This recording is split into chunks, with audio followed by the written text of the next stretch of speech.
रुक जाओ। ये कहानी इतनी शक्तिशाली है कि तुम्हारी रूह कांप जाएगी। जब एक क्रूर शिकारी ने एक पवित्र सफेद हिरण को मारने के लिए तीर चलाया तो अचानक जंगल से एक विशाल शेर निकला जिसकी आंखों में महादेव का तीसरा नेत्र चमक रहा था। और ऐसा डिवाइन तांडव हुआ कि पूरा जंगल दहल गया।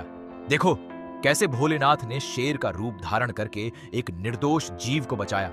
मध्य प्रदेश के कान्हा राष्ट्रीय उद्यान के पास एक घना जंगल था जो वाइल्ड लाइफ से भरपूर था और जहां सभी तरह के जानवर शांति से रहते थे। बाघ, हिरण, भालू, तेंदुए और हजारों तरह के पक्षी।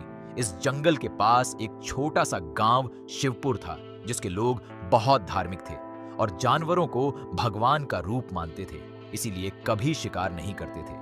इसी जंगल में एक बहुत ही रेयर और ब्यूटीफुल सफेद हिरण रहता था जो पूरी तरह से एल्बिनो नहीं था बल्कि नेचुरली डिवाइन व्हाइट कलर का था। उसकी आंखें नीली थीं, उसके सींग परफेक्टली कर्व्ड थे और जब वो चलता था तो ऐसा लगता था जैसे कोई सेलेस्टियल क्रीचर हो। गांव वाले उसे दिव्य मृग कहते थे और मानते थे कि वो किसी देवता का अवतार है। कई बार लोगों ने देखा था कि जब वो सफेद हिरण किसी इंजर्ड जानवर के पास जाता तो वो जानवर अपने आप ठीक हो जाता था, जैसे उसमें कोई हीलिंग पावर हो। गांव के बुजुर्ग कहते थे ये हिरण साधारण नहीं है, ये महादेव का वाहन है, इसे कोई नुकसान नहीं पहुंचा सकता। लेकिन पास के शहर से एक बहुत ही क्रूर और हार्टलेस शिकारी करण मल्होत्रा था जो एक अमीर बिजनेसमैन का बेटा था। उसे जानवरों का शिकार करने का शौक था और वो इलीगली रेयर एनिमल्स को मारकर उनके बॉडी पार्ट्स को ब्लैक मार्केट में बेचता था। उसने पहले भी कई एंडेंजर्ड स्पीसीज को मार चुका था और उसे कोई रिग्रेट नहीं था क्योंकि उसके पिता के पैसे और पावर की वजह से वो हमेशा बच जाता था। एक दिन करण को किसी ने बताया कि कान्हा के जंगल में एक बहुत रेयर सफेद हिरण है। करण की आंखें चमक उठीं। एक सफेद हिरण, इसका ट्रॉफी हेड मेरे कलेक्शन में अमेजिंग लगेगा और इसकी स्किन और एंटलर्स ब्लैक मार्केट में लाखों में बिकेंगे। उसने तुरंत प्लानिंग शुरू कर दी। उसने अपना सबसे powerful hunting rifle, tracking equipment और सभी जरूरी गियर तैयार किया। करण को धर्म आस्था में कोई विश्वास नहीं था। वो कहता भगवान भगवान सब बकवास है, मैं सिर्फ पैसे और पावर में विश्वास करता हूं। जब करण शिवपुर गांव के पास पहुंचा तो गांव के लोगों को पता चल गया कि कोई शिकारी आया है। गांव के सरपंच रामदीन शर्मा जो महादेव के परम भक्त थे वो करण से मिलने गए और हाथ जोड़कर बोले, बेटा इस जंगल में शिकार मत करना, यहाँ के सभी जानवर पवित्र हैं, खासकर वो सफेद हिरण जो दिव्य है। अगर तुमने उसे नुकसान पहुंचाया तो बहुत बुरा होगा। करण ने एरोगेंटली हंसकर कहा, बूढ़े अपना सुपरस्टिशन अपने पास रखो, मैं जो करना चाहता हूं वो करूंगा। सरपंच ने फिर से वार्निंग दी, बेटा ये सिर्फ हिरण नहीं है, ये महादेव का वाहन है। अगर तुमने इसे छुआ भी तो भोलेनाथ तुम्हें माफ नहीं करेंगे। लेकिन करण ने उनकी बात को इग्नोर किया और जंगल में घुस गया। अगली सुबह करण अपने हंटिंग गियर के साथ जंगल में गया। उसके पास एक हाई पावर्ड राइफल थी जो 500 मीटर से भी एक्यूरेट शॉट मार सकती थी। थर्मल इमेजिंग बिनोक्यूलर्स थे, ट्रैकिंग डिवाइसेस थे और कैमोफ्लेज सूट था। वो एक प्रोफेशनल किलर की तरह पूरी तरह प्रिपेयर्ड था। 3 घंटे ट्रैकिंग करने के बाद करण ने उस सफेद हिरण को देखा। वो एक क्लीयरिंग में शांति से घास खा रहा था। मॉर्निंग सनलाइट में उसका व्हाइट कोट चमक रहा था और वो अद्भुत सुंदर लग रहा था। लेकिन करण के दिल में कोई कंपैशन नहीं था। उसने सोचा, परफेक्ट शॉट, ये मेरा सबसे वैल्यूएबल ट्रॉफी होगा। उसने अपनी राइफल तैयार की, स्कोप में हिरण को एम किया और ट्रिगर पर फिंगर रखी। लेकिन तभी अचानक हिरण ने अपना सिर उठाया और सीधे करण की तरफ देखा और उसकी नीली आंखों में एक अजीब सी डिवाइन शांति थी, जैसे वो जानता हो कि क्या होने वाला है, लेकिन फिर भी डर नहीं रहा। करण ने सोचा, ये सिर्फ एक जानवर है, मैं इसे मार दूंगा। और उसने ट्रिगर दबा दिया। गोली चली और तेजी से हिरण की तरफ गई। लेकिन तभी एक अकल्पनीय चीज हुई। गोली हिरण तक पहुंचने से पहले अचानक मिड एयर में रुक गई, जैसे किसी इनविजिबल फोर्स ने उसे रोक लिया हो, और फिर वो गोली जमीन पर गिर गई। करण के होश उड़ गए। ये कैसे हो सकता है? ये इम्पॉसिबल है। उसने फिर से रीलोड किया और दूसरी गोली चलाई, लेकिन वही हुआ। गोली मिडेयर में रुक गई और गिर गई। अब करण को डर लगने लगा, लेकिन उसका एरोगेंस इतना ज्यादा था कि उसने सोचा शायद राइफल में प्रॉब्लम है।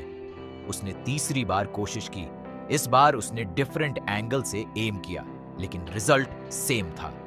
हिरण अभी भी वहीं खड़ा था, शांति से, जैसे कुछ हुआ ही नहीं।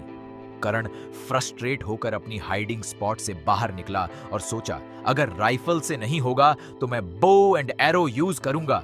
उसने अपना पावरफुल कंपाउंड बो निकाला, एक शार्प एरो सेट किया और पूरी ताकत से खींचकर एम किया। इस बार वो ज्यादा पास था। सिर्फ 50 मीटर की दूरी पर उसने एरो रिलीज किया और वो तेजी से हिरण की तरफ गया। लेकिन तभी अचानक जंगल में एक भयानक गर्जना गूंजी, गर्राऊ, जो इतनी पावरफुल और टेरिफाइंग थी कि पूरा जंगल हिल गया।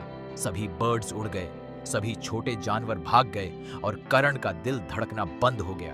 और झाड़ियों से एक विशाल लायन निकला जो किसी भी नॉर्मल शेर से दोगुना बड़ा था। उसकी मेन गोल्डन ब्लैक थी और डिवाइन तेज से चमक रही थी। उसका शरीर प्योर मसल था, लेकिन सबसे डरावनी और अद्भुत बात, उसकी आंखों में 3 प्यूपल्स थे जो त्रिशूल की तरह अरेंज थे, और उन आंखों से एक नीली डिवाइन रोशनी निकल रही थी। वो लायन इतना फास्ट था कि एक ही लीप में उसने करण के एरो को हवा में ही पकड़ लिया, अपने दांतों से और तोड़ दिया। करण चीखा, ये क्या है? लायन भारत में नहीं होते और ये इतना बड़ा कैसे है? वो लायन धीरे धीरे करण की तरफ बढ़ने लगा। हर कदम के साथ जमीन कांप रही थी। उसकी आंखों में एक डिवाइन फ्यूरी थी जो बता रही थी कि वो बहुत क्रोधित है। करण ने अपनी राइफल उठाई और उस लायन पर फायर करने की कोशिश की, लेकिन राइफल का ट्रिगर जाम हो गया। वो काम नहीं कर रहा था। अब करण पूरी तरह हेल्पलेस था। वो भागने की कोशिश करने लगा, लेकिन लायन इतना फास्ट था कि एक ही जंप में करण के सामने आ गया और अपने विशाल पॉ से उसे जमीन पर गिरा दिया। करण गिर गया और डर से चिल्लाने लगा, बचाओ, कोई बचाओ! लेकिन जंगल में कोई नहीं था। लायन ने अपना विशाल पॉ करण की छाती पर रखा। उसके क्लॉज इतने बड़े और शार्प थे कि एक ही झटके में करण को चीर सकते थे, लेकिन लायन ने मारा नहीं, बल्कि अपनी डिवाइन आंखों से सीधे करण की आंखों में देखा। और तभी करण ने उन आंखों में कुछ देखा। वो सिर्फ लायन की आंखें नहीं थीं, उसमें पूरा कॉस्मस दिख रहा था। स्टार्स, गैलेक्सीज, क्रिएशन, डिस्ट्रक्शन, सब कुछ। और फिर उन आंखों में से एक आवाज आई जो सीधे करण के दिमाग में गूंजी, करण, तूने एक निर्दोष डिवाइन क्रीचर को मारने की कोशिश की। तूने नेचर के नियमों को तोड़ा। तूने मेरे क्रिएशन को डिस्ट्रॉय करने की कोशिश की। तू जानता है मैं कौन हूं? करण कांप रहा था। कौन हो तुम? और तभी लायन का रूप थोड़ा बदलने लगा। उसके माथे पर एक तीसरा नेत्र प्रकट हुआ, जिससे कॉस्मिक फायर निकल रही थी। उसके गले में नागों की माला दिखने लगी। उसकी मेने में गंगा बहती दिखी और पूरे शरीर से ऐसा डिवाइन तेज निकलने लगा कि करण को अपनी आंखें बंद करनी पड़ी। फिर वो कॉस्मिक आवाज फिर गूंजी, मैं शिव हूं, मैं पशुपतिनाथ हूं, सभी जीवों का रक्षक हूं, और तूने मेरे डिवाइन वाहन को मारने की कोशिश की। करण रोने लगा और चिल्लाया, माफ करो भगवान, मैं नहीं जानता था, मुझे माफ कर दो। महादेव ने कहा, तूने सिर्फ इस हिरण को नहीं, बल्कि पहले भी कई निर्दोष जानवरों को मारा है। तूने एंडेंजर्ड स्पीशीज को मारा, उनके बॉडी पार्ट्स बेचे, सिर्फ पैसे और ईगो के लिए। तेरे पाप बहुत हैं। और महादेव ने अपना तीसरा नेत्र पूरी तरह खोल दिया और उससे इतनी तेज डिवाइन किरण निकली कि करण का पूरा शरीर जलने लगा। लेकिन ये फिजिकल जलना नहीं था, ये आत्मिक जलना था। करण को अपने सभी पापों का पेन महसूस होने लगा। उसे वो सभी जानवर दिखने लगे जिन्हें उसने मारा था। उनका दर्द फील होने लगा। महादेव ने कहा, अब तू हर पल इस पेन को फील करेगा। करण चीख चीख कर माफी मांगने लगा, भगवान, मैं बदल जाऊंगा, मैं फिर कभी किसी जानवर को नहीं मारूंगा, मुझे एक मौका दो। महादेव ने कहा, तुझे एक मौका मिलेगा, लेकिन तुझे सजा भी मिलेगी। और महादेव ने एक कर्स दिया, आज से तेरे हाथ कांपेंगे, तू कभी कोई वेपन नहीं पकड़ पाएगा, तेरी सारी हंटिंग इक्विपमेंट डिस्ट्रॉय हो जाएगी, तेरी सारी इलीगल संपत्ति खत्म हो जाएगी और तू बाकी की लाइफ जानवरों की सेवा में बिताएगा। और ऐसा ही हुआ। करण के हाथ अचानक अनकंट्रोलेबली कांपने लगे। उसकी राइफल और बो अपने आप टूट गए और उसकी सारी हंटिंग गियर बर्न होकर राख हो गई। फिर महादेव ने उस डिवाइन सफेद हिरण को बुलाया। हिरण शांति से महादेव के पास आया और उन्होंने प्यार से उसके सिर पर हाथ रखा। तुम सेफ हो मेरे बच्चे, अब कोई तुम्हें हार्म नहीं कर सकता। फिर महादेव ने करण से कहा, उठ और इस डिवाइन मृग को छूकर प्रॉमिस कर कि तू अब से हर जीव की रक्षा करेगा। करण रोते हुए उठा और कांपते हाथों से उस सफेद हिरण को छुआ और प्रॉमिस किया, मैं प्रॉमिस करता हूं भगवान, अब से मैं हर जानवर की रक्षा करूंगा। महादेव ने कहा, अच्छा अब जा और अपनी प्रॉमिस पूरी कर। और धीरे धीरे महादेव का डिवाइन लायन फॉर्म गायब होने लगा। लेकिन जाने से पहले उन्होंने जमीन पर अपने पॉ के मार्क्स छोड़ दिए जो डिवाइन विभूति से बने थे। करण वापस गांव पहुंचा। उसके हाथ अभी भी कांप रहे थे। उसने सरपंच रामदीन के पैर पकड़े। आप सही थे, वो डिवाइन था और महादेव ने खुद मुझे सबक सिखाया। उसने अपनी पूरी कहानी बताई। गांव वाले उसे उस जगह पर ले गए जहां ये सब हुआ था और सच में वहां विशाल लायन के पॉ मार्क्स थे जो विभूति से चमक रहे थे। करण ने उसी दिन से अपनी पूरी लाइफ बदल दी। उसने अपना सारा पैसा वाइल्ड लाइफ कंजर्वेशन में लगा दिया, एक एनिमल रेस्क्यू सेंटर खोला और बाकी की लाइफ जानवरों की सेवा में बिता दी। उसके हाथ हमेशा थोड़े कांपते रहे जो एक रिमाइंडर थे उस दिन का।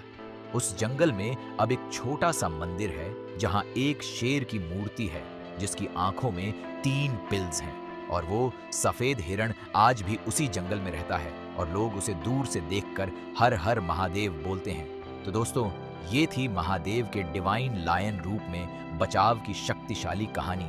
अगर पसंद आई तो लाइक करें, सब्सक्राइब करें, घंटी दबाएं, कमेंट में हर हर महादेव, ओम नमः शिवाय, जय पशुपतिनाथ लिखें, शेयर करें ताकि सब जानें कि जानवरों के साथ क्रूरता करना बहुत बड़ा पाप है और महादेव हर निर्दोष जीव के रक्षक हैं। जय भोलेनाथ।